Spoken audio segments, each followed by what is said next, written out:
Good evening. Welcome to Ron's Ramblings. This will be rambling number 24, part 3 of the life of Abraham. Before we pick up Abram's life in Genesis chapter 12, I want to review a couple of things that we talked about in the last session. Prior to Abram's leaving Ur of the Chaldees, we saw him take his half-sister, Sarai, as his wife. And we discussed God's telling him to leave Ur for a land as yet unseen. According to Josephus in his Antiquity of the Jews, Abram's mother, Terah's wife, had died shortly before that move, and it may have served as an incentive for Terah, at least, to join that party and move to Canaan. Another incentive may also have been the death of his eldest son, Haran, which we discussed in the last session. But we're also left in doubt about whether Terah took his entire family when he left Ur of the Chaldees. That green circle in the lower right corner on this map is Ur, and we're told in Genesis 11, verse 31, that Terah took Abram his son, and Lot the son of Haran, and his son's son, and Sarai his daughter-in-law, Abram's wife, and they went forth with them from Ur of the Chaldees to go into the land of Canaan. And they came to Haran, that's the city of Haran, and dwelt there. Where they end up is that red circle that you see in the upper left-hand corner of the map, roughly about 600 miles northwest as the crow flies. But did you notice that there was nothing said about Terah taking his other son, Nahor, and his family? If you recall, Nahor, the middle son of Terah, had taken Milcah, one of Haran's daughters, as a wife, near to the same time that Abram had taken Sarai as his wife. And some commentators believe that Terah gathered his entire family together, including Nahor and Milcah, and moved them with everyone else up to the city of Haran. And that might have happened. The scriptures don't verify it, but it's possible. But then yet there are other commentators that take the position that Nahor had already left Ur and was already up in that area before Terah's wife died. And again, the scriptures don't verify that. In fact, the scriptures say nothing about that. But we need to take notice that later in the book of Genesis, in chapter 24, and verse 4, Abraham, his name had been changed by that time, sent his head servant to find a wife for his son Isaac. And when he sent that servant away, he told him that he wanted him to go into his country and to his kindred and take a wife for his son Isaac.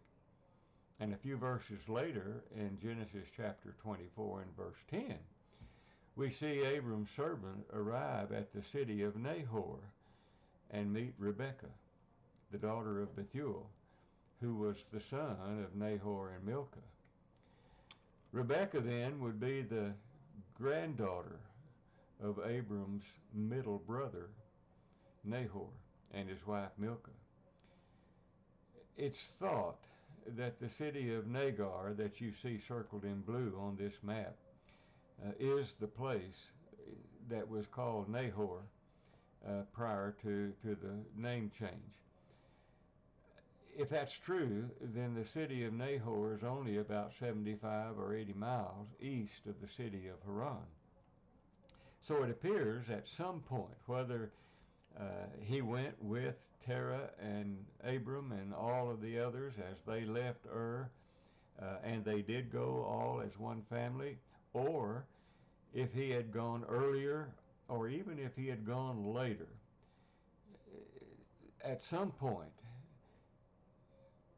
Nahor went up into that area and established a homestead up there, and he called it Nahor after himself.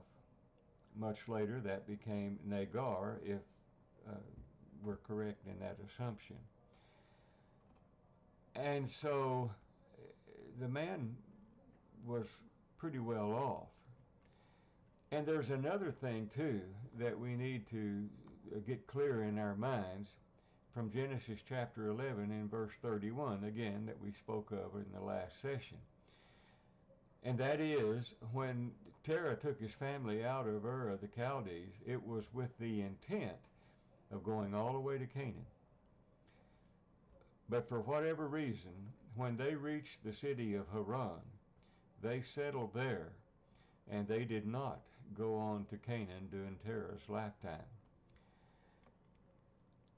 So as we pick up the story in Genesis chapter 12 and verse 1, Abram is 75 years old, and verse 1 appears to be a calling of Abram out of Mesopotamia to go into Canaan.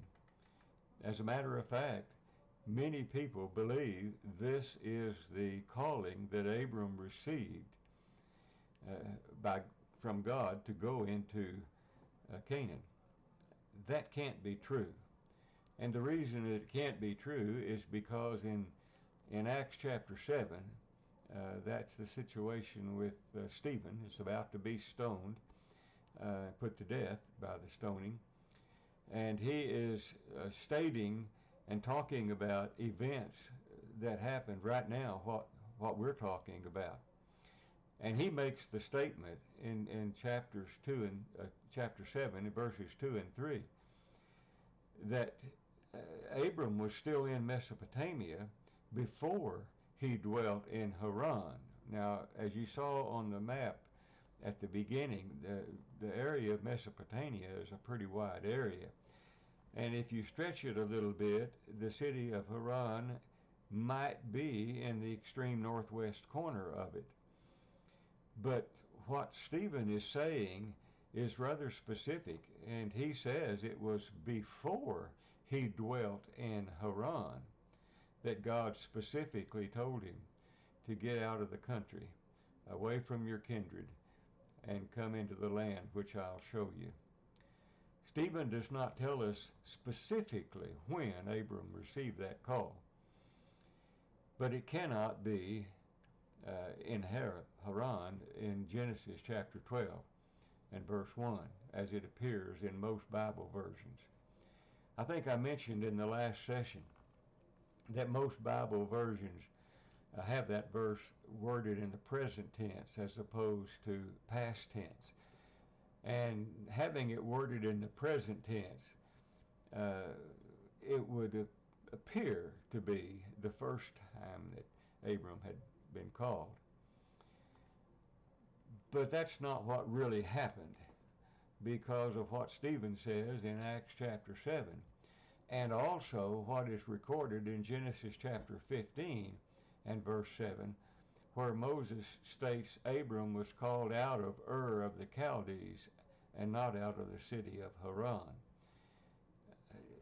Among all of the Bible versions that there are, I have, 13 or 14 of them. The King James Version is the only one that puts verse 1 of Genesis chapter 12 in the present tense. All of the others put it in the past. I'm sorry, I said that backwards. The King James Version is the only one that puts it in the past tense, and all of the other versions put it in the present tense. And I think that has influenced people to assume that that's the first time that God appeared to Abram and told him to get out of that land and move into Canaan. But that can't be true, as we've already said. I think probably the King James Version is the one that's the accurate one, because as Acts chapter 7 stated rather specifically, that after God had called Abram, then they went and settled in Haran. And after his father died, God made him move to this country where you now live. Speaking of Israel, formerly Canaan. That made him move is my own words. The actual text says God removed him into this land. It has been suggested that that last part of Stephen's testimony in Acts chapter 7, the part where he says, and after his father died, God removed him into this land, could be referring to what is said in Genesis 12 in verse 1, which would make it the second time that God instructed Abram to go out of Canaan, go to Canaan. And I suppose that's possible. And that might even make Genesis chapter 12 and verse 1 the motivating command that moved him and caused Abram to leave Haran and go into Canaan. There's one other observation, though, that I want to make before we move on. And that is when God told Abram to get out of the country, he told him to get out of thy country and get away from thy kindred and to get away from thy father's house. Let me ask you, do you believe that that is a demand from God to Abram to get completely away from the influence of his family, his homeland, and his father especially, to get completely away from them because they may be pressuring him to enter into idol worship? Remember, Terah was an idol worshiper, and that whole area in Babel where Nimrod had established his first kingdom, he had instigated idol worship. He had caused people to turn away from God, and therefore idol worship was becoming very popular. Worshiping God was not very popular. And Abram was speaking out against that to Terah and others, I suppose, as well. But Terah still was the man who worked for Nimrod and was a part of that idol worship. So it seems rather clear to me that God is asking Abram to leave his kindred. That's his family, those members of the family that were there in that area and may have been idol worshipers, to get away from his father, who we knew was an idol worshiper, and get away from those pressures. And the thing that bothers me about all of this is that when God said that, and if that was in fact God's meaning for him to get away from the family, to get away from the pressure of idol worship, why did Abram take Lot with him? That just doesn't seem to be a wise decision to me on Abram's part. And certainly it does prove to be problematic for Abram later, even after they separated. It would just be interesting to know what was going through Abram's mind at the time that he told Lot to go with him, or maybe Sarai wanted Lot to go with them. I don't know how that all transpired, but it's peculiar, to say the least. Well, let's move on. The first three verses of Genesis chapter 12 have become recognized as God's covenant with Abram. In fact, the Apostle Paul, in his letter to the Romans, emphasizes that and recognized that as being a covenant between God and Abram. A good Bible student will quickly recognize those promises, and he will also properly associate the promises with the fulfillment of them. But the casual Bible reader, the one who is not as familiar with the scriptures as a good Bible student would be, would have a little bit of trouble with these promises and understanding what the full meaning of them were. To that person, these promises pretty much appear mostly as just a simple reward for Abram's behavior.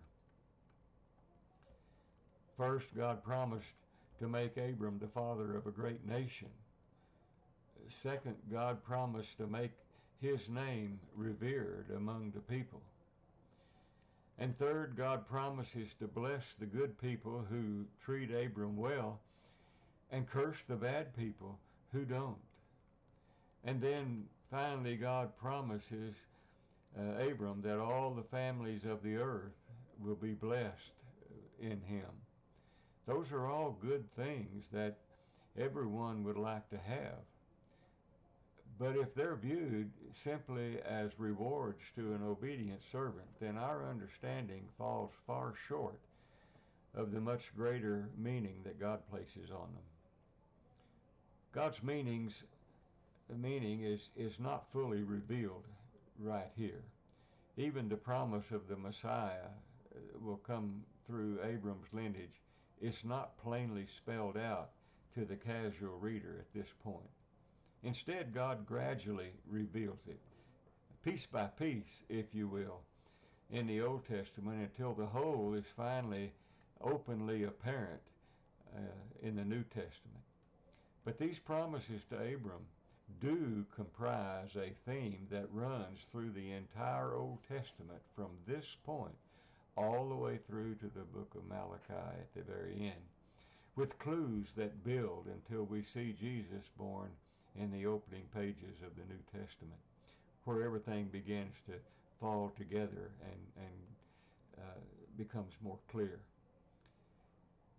We need to understand that God's promises are always spoken with a view toward eternity. And as such, the promises made to Abraham were promises that would not be realized, that is, in his lifetime. It's the same way that God made promises to us through the Scriptures. If we're obedient to the Scriptures and we obey the gospel, we have promised for us a home in heaven that lasts in eternity, forever. We won't see that in this lifetime. We see it in the next lifetime. And in Abram's case, he did not get to see those promises fulfilled in his lifetime. He never owned the land of Canaan. The land was given to his descendants. And all of the promises that were made, he didn't get to see or benefit from them nearly as much as his descendants did. That doesn't mean the promises were not kept. God always keeps his promises. And even though we find that Abram may not have been fully obedient to God because of his remaining in Ur of the Chaldees too long, and because maybe of his staying there in Haran until he was 75 years old before he actually left and started on his journey to Canaan. We'll see, though, as we go through his life, that his faith grows. It becomes stronger until he actually becomes the man of faith that allows the Hebrew writer to include him in that list of faithful people that we see in chapter 11 of the book of Hebrews. So, in verse 4 of Genesis chapter 12, Abram leaves the city of Haran at the age of 75. And he takes his wife Sarai and his nephew Lot and all their substance, all the wealth that they had accumulated there in Haran and before, and all of their servants and people that helped them, their maids and whatever. They all packed their stuff and they left Haran and start toward the land of Canaan. Verse 5 tells us that they went forth to go into Canaan, and into the land of Canaan they came, making it sound like it was just an overnight trip. But that's not what this verse is implying. It certainly didn't happen that quickly. In fact, most commentators believe that they loaded all of their goods into ox carts, and the oxen pulled the carts. That was the typical transportation for moving back at that time. Sometimes the people even walked beside the carts rather than riding in the carts, but some could ride. It's possible, I suppose, that they owned horses or donkeys or camels and might have ridden them along with the carts. We're not told one way or the other. I suspect most likely they traveled with the ox carts. And if they did, how long do you think it would take them to get there? Well, according to the research that I have done, I'm told that an ox pulling a moderately loaded ox cart might be able to travel as much as 15 miles in a day. But if he does that, we would be pushing that ox to the limit, and he would have to have a day of rest before he could be put back under the cart and pull the cart again. So more often than not, I'm told back in those days, they didn't try to push the animals that hard.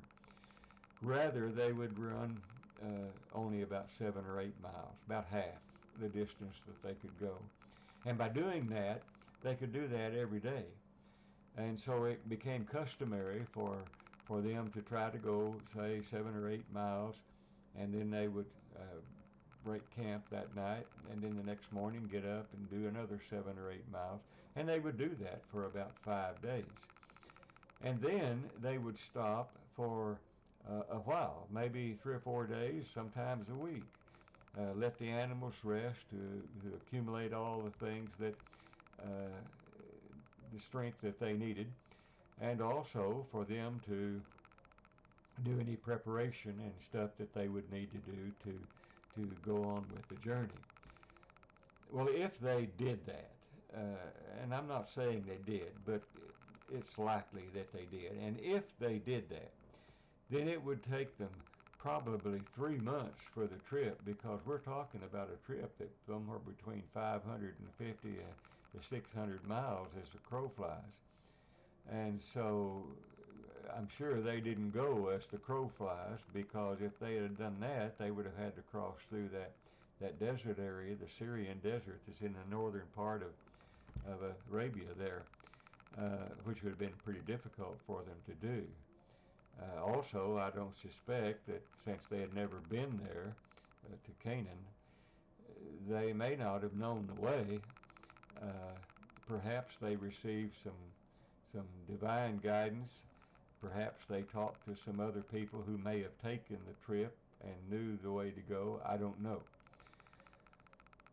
But the last statement that we find there is that there were Canaanites in the land. What happened was they came to Shechem. The scripture says that they walked through the land. That's verse 6 of Genesis chapter 12. They passed through the land and they came to the place called Shechem in the plains of Moreh. And the Canaanite was in the land. Even though it's spelled differently, I think we're talking about Shechem that you see in the upper portion of this map, the one where the red dot is.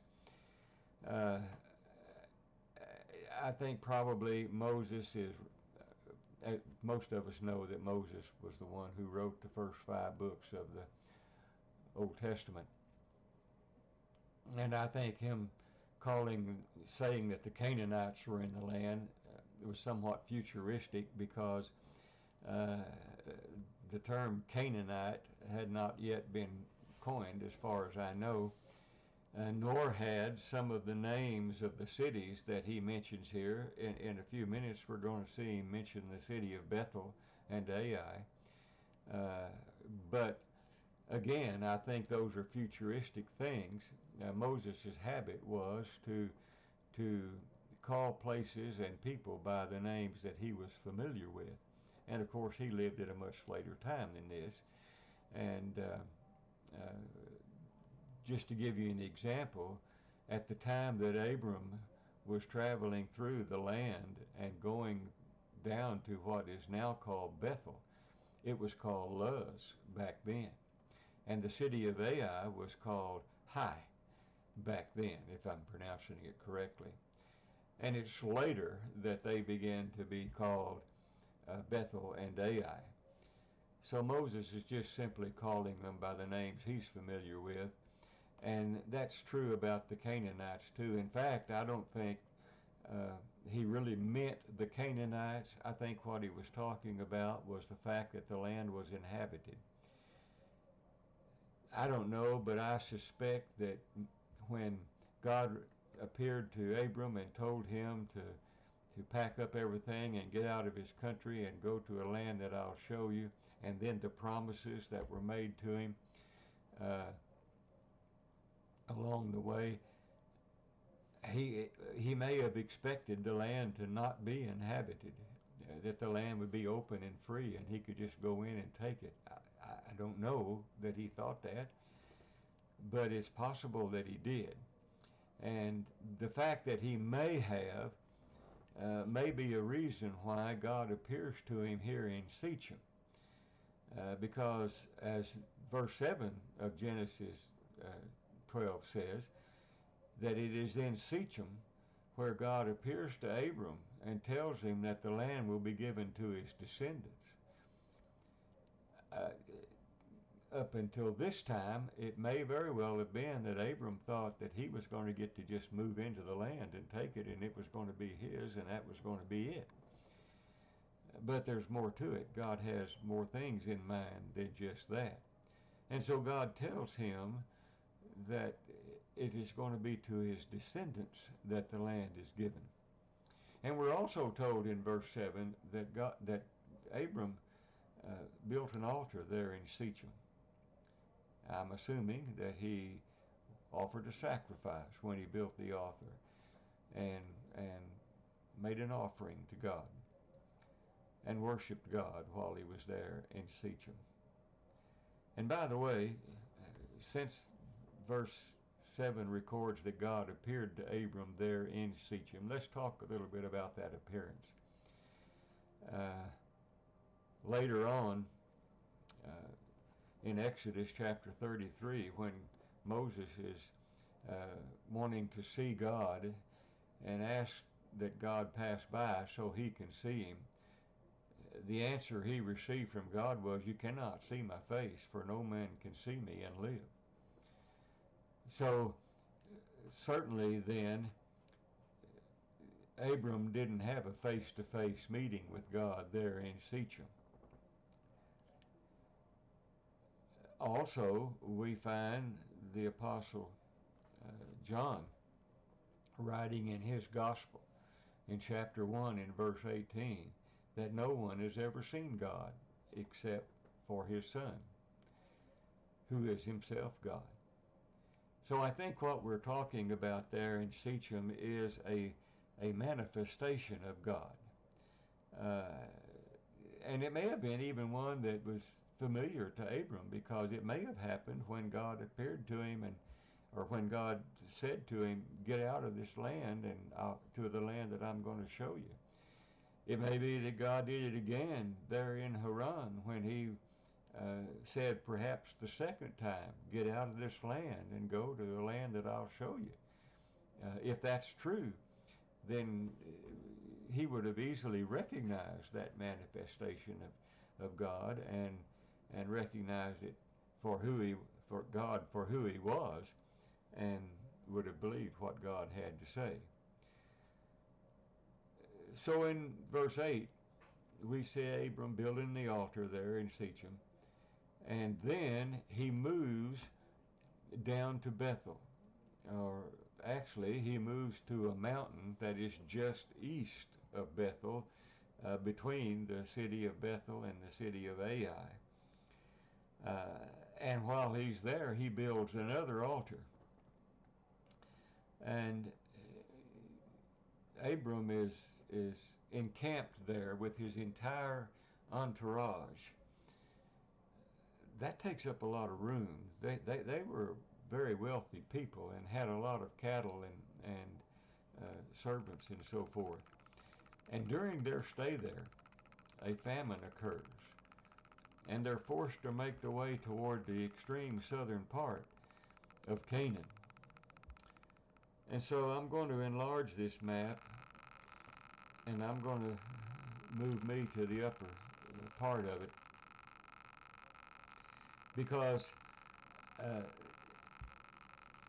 when they leave Bethel because of the famine and start toward the southern part of Canaan, we're told in verse 10 that that famine that's there becomes rather critical or grievous. And so they have decided that it's necessary for them not to just stay there in Canaan, but to go on into Egypt. So, enlarging the map a little more, you see the red dot where they were down in the southern part of Canaan. And now they're going to enter or get close to Egypt. As we discussed back in session 2, I think, Abram was a 10th generation descendant of Noah through Shem, Noah's son. But Noah had 3 sons, and each of those sons bore a lot of offspring, so that there were quite a few people that were living on the earth. Obviously, the area there that he had just walked through was inhabited, and obviously Egypt is inhabited because he is going to have dealings with the people there.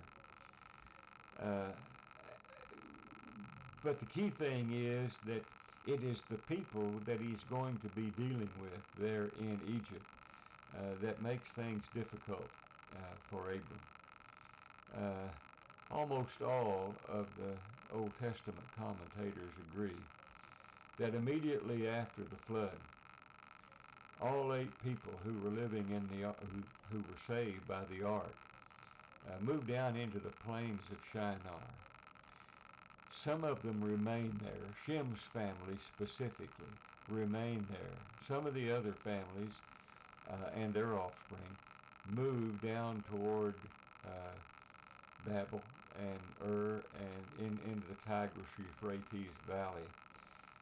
And they established the beginnings of cities when they moved down into there. The grandson of Ham, now get that, the grandson of Ham was Nimrod. And we talked about Nimrod both in part 1 and part 2 of Abram's life. Nimrod was a mighty man, and he was the man that established himself probably as the first king that ever existed in the world. And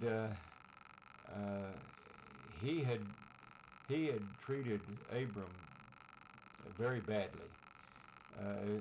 If you remember part 1 of Abram's life, Nimrod was going to have him killed as soon as he was born, because he saw him as a threat to his kingdom and to his kingship. And as we also discussed, Nimrod was the one that instigated idol worship and instigated the people, or at least encouraged the people, to turn away from worshiping God, who they couldn't see, and turn to these idols that were made and they could see them. And he was successful at that. And he also was the one that initiated the building of the Tower of Babel, it is thought by most historians. If he didn't instigate it wholly, then he was one of the key figures that had a hand in building of it, because it was built there where his palace was located in Babel. And we know the story that is told about it. God comes down and destroys their building and confuses their language and scatters the people all around over the earth. And we discussed the Tower of Babel incident because it was part of Noah's life. But we didn't tie it in with the settling of the lands and only mentioned it as a means by which God used to disperse the people over the land to accomplish what he wanted them to do from the very beginning. But the effects of the Tower of Babel affected greatly Abram's life, his early life there, as we talked about, and now it's about to affect him again because the people who are living in Egypt are descendants of Ham. Let's look at the timeline of the Tower of Babel incident and maybe even look at that incident a little closer and see just how it is that it ties in with this. In Genesis chapter 10 and verse 25, we're told in Peleg's day, that is in Peleg's lifetime, the earth was divided. And most commentators believe we're talking about the Tower of Babel incident. And the use of Peleg's name, by the way, does not mean that he was involved in the Tower of Babel incident. He may have been, I don't know, but just the fact that they use his name and say in his lifetime is when it occurred, that's all it means. It was simply establishing a time frame for that event. I think we can find a much closer time frame than the one that's given. Looking at this chart, and let me get myself off of here so you don't, he wants you to see the whole chart. Looking at this chart, you'll see I've drawn two red lines. The first one, or the one on the left, is the birth of Peleg, as you can see, following Peleg's timeline over. And then the second red line is his death, 239 years apart. And I've extended those red lines both up and down from his timeline because I wanted to show you just how many people were living at that time. So that the Tower of Babel incident, if it occurred during Peleg's lifetime, which the Bible says it does, that means it also occurred at least during a part of quite a few other people. And so look at the names you'll see. Noah would be included in that. Shem would be included in it. Arphaxad, Salah, Eber, Peleg, Reu, Serug, Nahor, and even Terah would be involved in that, or it would be in his lifetime or a part of it. Abram wasn't, because Abram had not been born yet. But I believe we can narrow that timeline, that time frame down even more.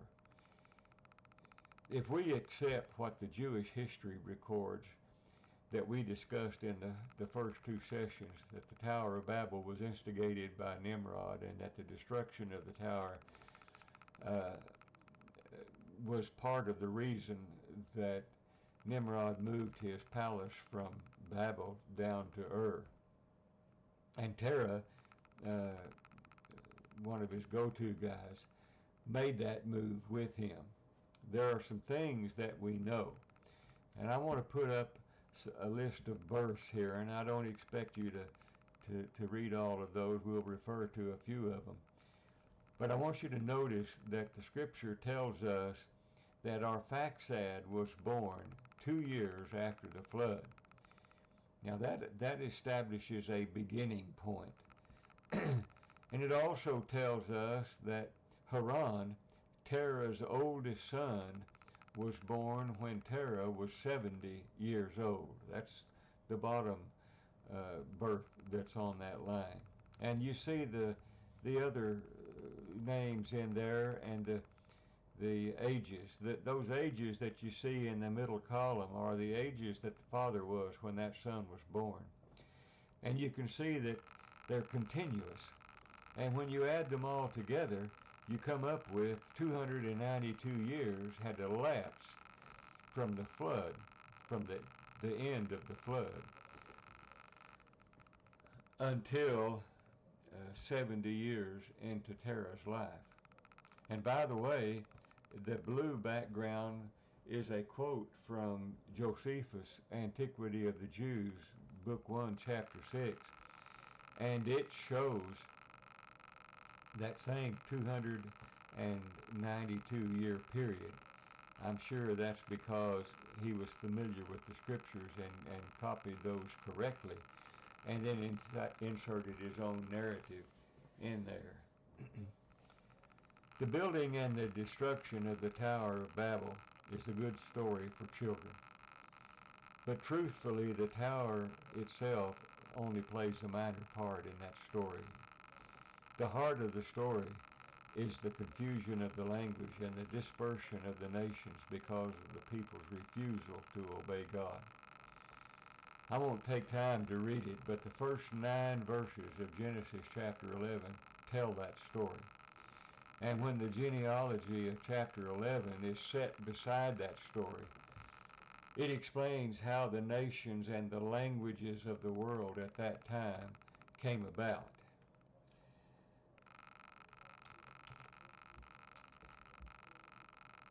If we trust the population birth rate formula that we discussed in Noah's lifetime,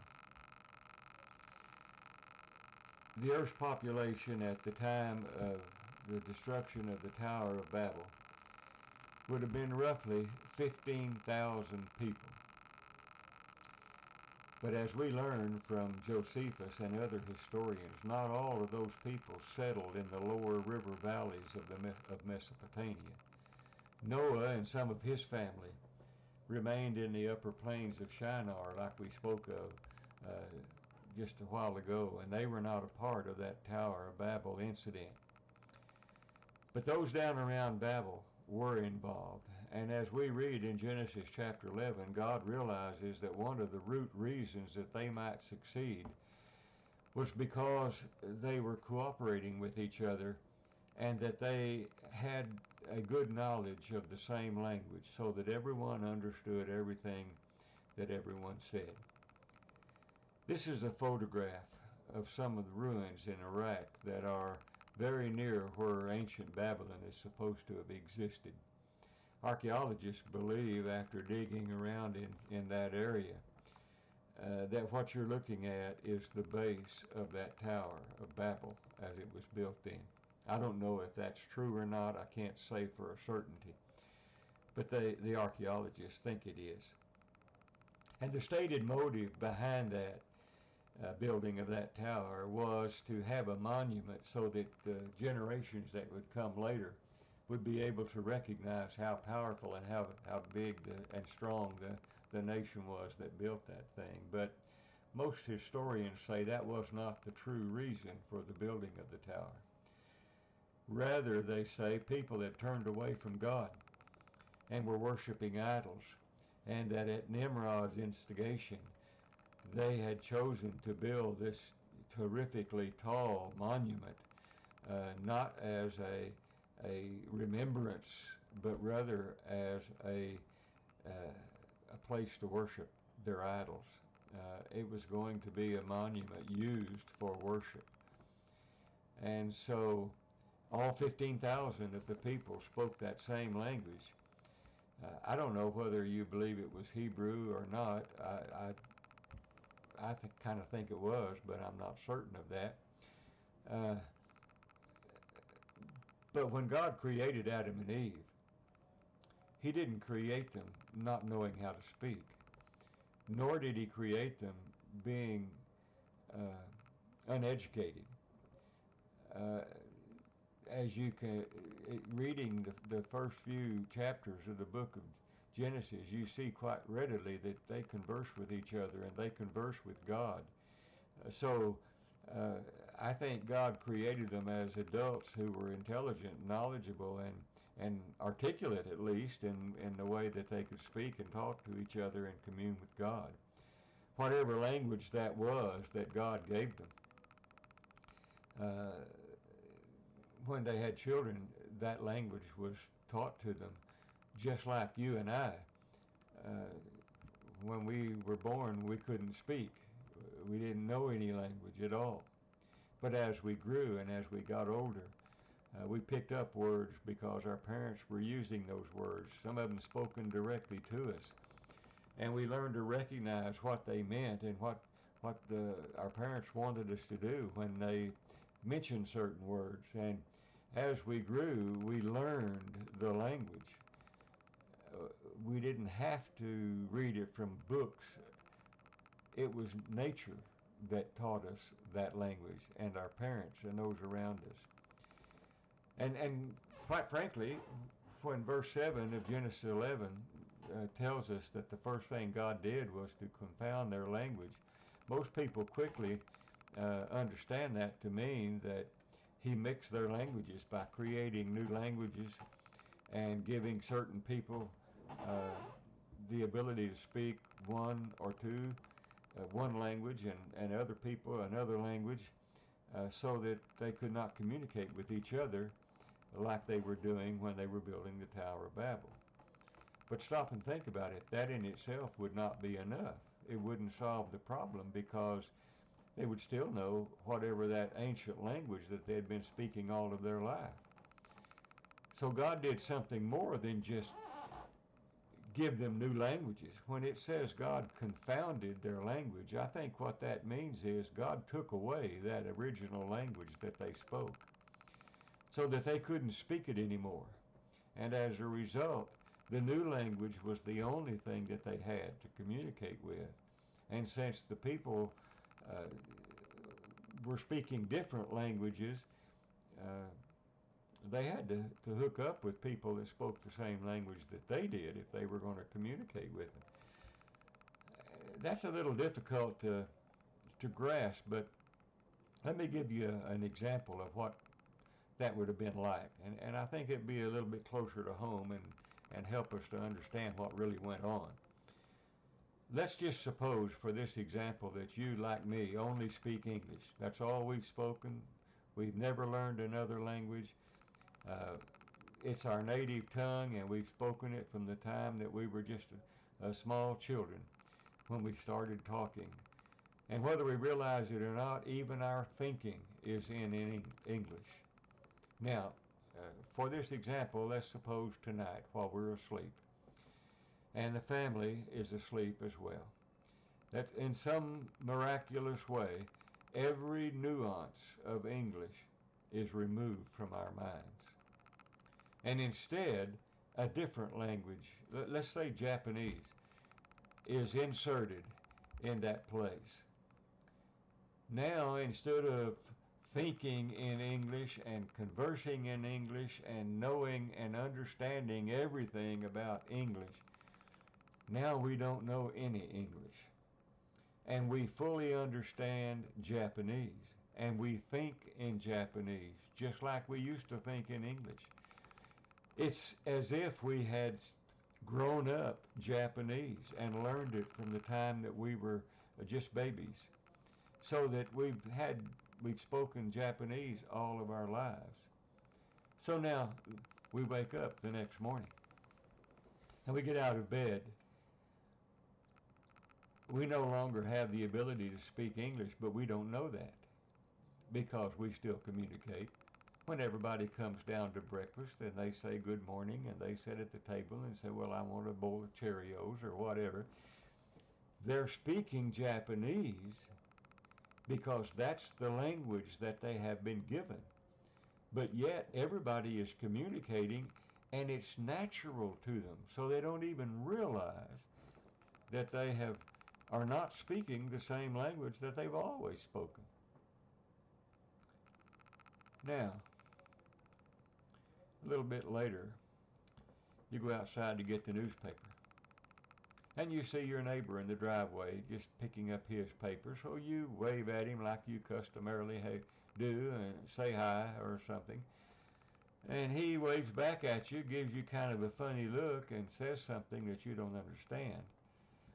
And you think, well, that's kind of weird. But you go on back in and don't realize that the same thing happened to him. But he doesn't speak Japanese. Now he speaks Spanish. And so when you get in the house, open up your newspaper and look at it, and you can't read it because it's written in English, and you don't read English anymore. You don't even know what English is. And you find the people 2 doors down speak Arabic, and the people that live behind you speak German, and the people that live across the street from you speak French. Everyone in your neighborhood speaks a different language, so that none of you can talk to each other anymore. You can't communicate with each other. Eventually, you may find someone that speaks Japanese and you can communicate with them. Would you consider joining a group of them, and maybe even you find 2 or 3 families that speak Japanese? Wouldn't it be just kind of natural to hang out with them because you can communicate with them, whereas you can't communicate with anyone else? Excuse me. Well, if you lived in the at the time of the Tower of Babel, God takes care of that. In verse 8 it says that God scattered them from abroad and thence upon the face of all the earth. There's probably more than just a couple of things that are accomplished here, but I see some specific things that were accomplished. The first one is the construction of the Tower of Babel stopped. The second one is that the tower was destroyed, so it couldn't be used as a place of worship. And the people were no longer motivated to get together and build the tower because they couldn't communicate with each other. They weren't as united as they were in the beginning, so that whole Tower of Babel thing has gone away.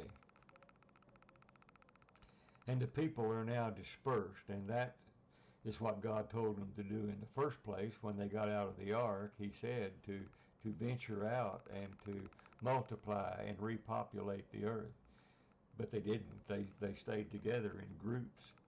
And so now it appears that God has assigned new languages to them. And he also grouped them by their family lineage.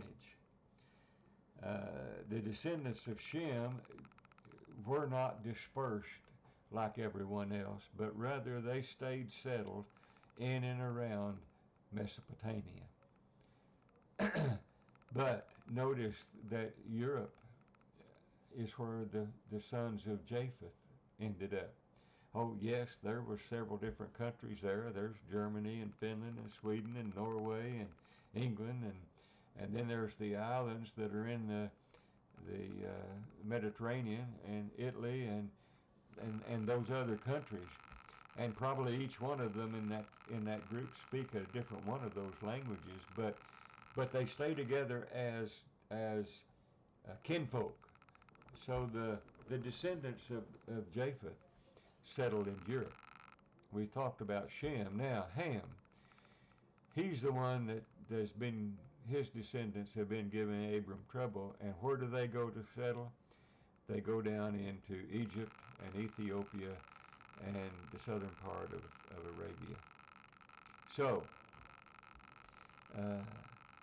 Abram doesn't have a good relationship with the descendants of Ham. One of them tried to kill him, and now in fear that he might be killed and his wife taken, because Sarah is a beautiful woman, he devises a plan whereby he won't lose his life. And we'll talk about that in the next session. But we've been long enough tonight. Let's close this one off, and we'll take up here with Abram going into Egypt in our next session. Thank you for watching. I hope you have a good evening. Good night.